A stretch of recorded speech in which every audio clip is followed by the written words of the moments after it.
si tu regardes cette vidéo, c'est certainement que tu es intéressé par l'alimentation. Alors aujourd'hui, je te propose un nouveau sujet. Quelle est la différence entre les fruits, les jus, les compotes, les nectars de fruits? C'est parti, on commence et on va parler fruit. Si tu n'es pas abonné à ma chaîne, je t'invite vivement à le faire pour être au courant des prochains sujets nutrition que nous allons aborder ensemble. Et n'hésite toujours pas à liker, commenter, partager, t'abonner et cliquer sur la petite cloche pour être alerté des prochaines vidéos. C'est parti, nous allons tout d'abord attaquer par la composition des fruits. Alors un fruit est souvent utilisé, bien à part pour son goût, pour son apport en glucides surtout rapides. Les sucres sont constitués de fibres, d'eau et de glucides. Il existe tout un tas de fruits, différemment sucrés, d'autres plus sucrés que d'autres. Parmi les fruits les plus sucrés, nous allons retrouver le raisin, la banane, la figue, la date.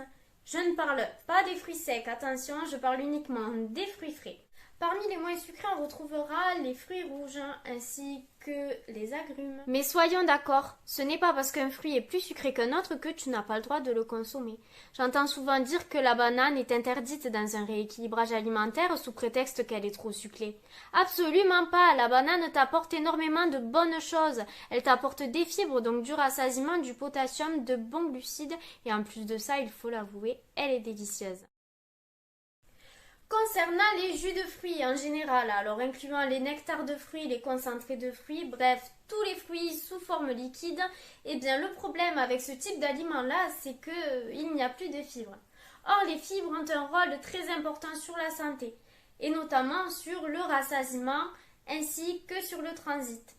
Dans ces produits-là, il n'y a plus de fibres. On a pris le fruit, on l'a mixé, on lui a fait subir tout un tas de traitements, qu'ils soient chimiques ou thermiques, et on se retrouve avec quelque chose de très liquide, dépourvu de fibres. Ainsi, comme nous l'avons dit, le fruit étant constitué d'eau, de fibres et de sucre, dans un jus de fruit, s'il n'y a plus de fibres, il n'y a que l'eau et le sucre du fruit. Ah oui, et aussi, il n'y a quasiment plus de vitamines quand ils sont industriels parce que tous les procédés qu'ils vont subir pour faire un jus de fruits en briquette vont lui faire une grosse altération des vitamines, notamment de la vitamine C, bien que parfois il soit enrichi dans le commerce. Pourquoi? Eh bien parce que la vitamine C est sensible à la chaleur et à la lumière. Donc, souvent, quand on fait des jus de fruits en briquette par des procédés industriels, on se retrouve avec un jus totalement dépourvu de fibres et de vitamines. Ainsi, ça rend tout de suite le fruit beaucoup moins intéressant. Il faut savoir aussi que sur la glycémie, le manque de fibres entraîne une forte augmentation de la glycémie dès que vous allez boire votre jus. Ainsi, il ne va pas vous rassasier et quelques heures après va provoquer un autre pic de glycémie qui sûrement vous engendrera une grosse fringale, d'où une envie de grignoter.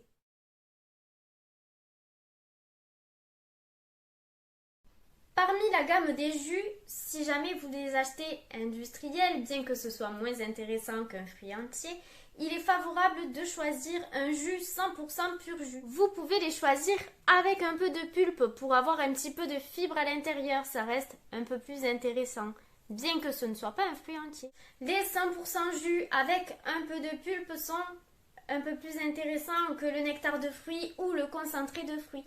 Pourquoi? Eh bien parce que ces deux types de produits-là peuvent contenir jusqu'à 20% de leur poids total en sucre ajouté. C'est-à-dire que sur une brique de 1 litre, il peut y avoir jusqu'à l'équivalent de 200 grammes de sucre. Sachant que un sucre fait 5 grammes, je vous laisse faire le calcul.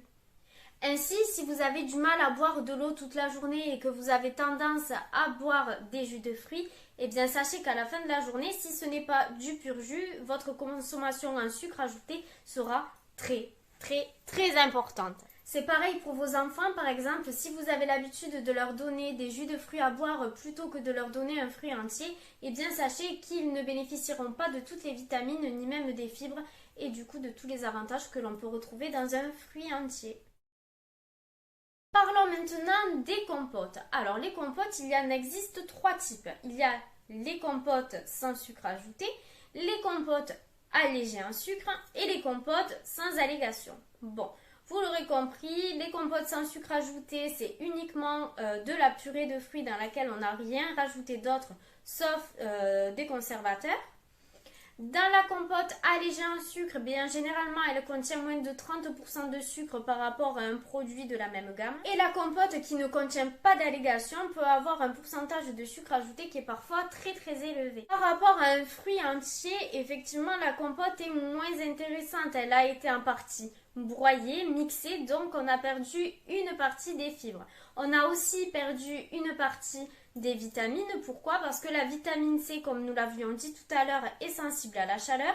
Pour faire une compote, eh bien, il faut faire cuire le fruit avant de pouvoir le mixer. Du coup, une vitamine C en moins qui est parfois rajoutée, mais qui est quand même perdue en partie de manière naturelle. Si vous devez faire un choix parmi toutes les compotes que nous proposons sur les supermarchés, il est bien plus favorable de choisir une compote sans sucre ajouté, mais encore une fois, ce n'est toujours pas la même chose qu'un fruit entier.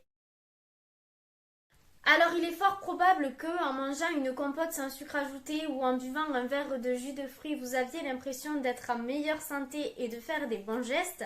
Eh bien sachez que ce n'est absolument pas la même chose qu'un fruit entier. Donc si jamais vous aimez certains fruits, il sera toujours plus favorable de les consommer entiers plutôt que sous leur forme transformée. Mais ne vous inquiétez pas, libre à vous de manger des compotes ou un jus de fruits de temps en temps. Mais il est important de savoir que niveau nutriments, ce n'est absolument pas la même chose que sa forme entière. Et si jamais ce n'est pas la saison des fruits que vous aimez, n'hésitez pas à miser sur les fruits surgelés.